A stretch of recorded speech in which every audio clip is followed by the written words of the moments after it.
আপনার যে জায়গার উপরে আছে ওই জায়গাটার নাম হলো ওয়াকফ, যে মাদ্রাসা যে জায়গার উপরে আছে ওই জায়গার নাম হলো ওয়াকফ, যে খানকা যে জায়গার উপরে আছে ওই জায়গার নাম হলো ওয়াকফ।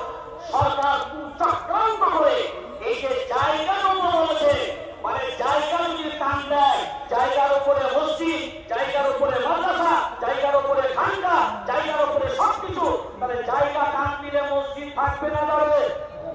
এই থাকবে না যাবে? এই 3 কোটি পশ্চিম বাংলার মুসলমান তারা কি মাথা চুপ করবে না বলাবলি করে সব নিজেরা চুপ করে বসে থাকবে?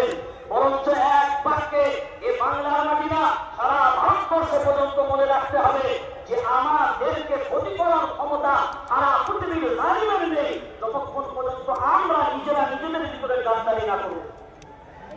যদি আমরা গাদ্দারি না করি তো হিম্মত নেই কারোর পছন্দ বাঁকা করতে, কারণ हम वो ईंटान ही जो दीवारों से टूट जाए, हम तो वो पत्थर है जो पहाड़ों से भी टकरा जाए, फिर भी कोई पहाड़ नहीं जो हमें तोड़ सके। अरे हिंदुस्तान तो क्या दुनिया में भी किसी माई का नाम नहीं जो मुसलमान को मिटा सके।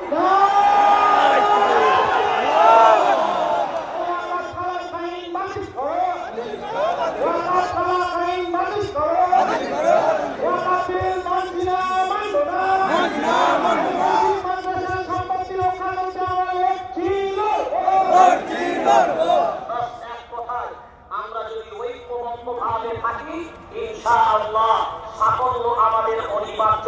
কিন্তু কোন অবস্থায় আমরা যেন নিজেদেরকে নিজেদের মতো করে বিভেদ না করি, সেই জন্য মনের দিক দিয়ে ফ্রেশ হয়ে কাজ কালো কপিল কালো, কালো মাথারকে সবচাইতে বেশি কালো মনের হিংসারে, নীল পেত নিন্দা পেত, পেত ভাঙা ঘর সবচাইতে বেশি পেত 200 দিনের ঘর।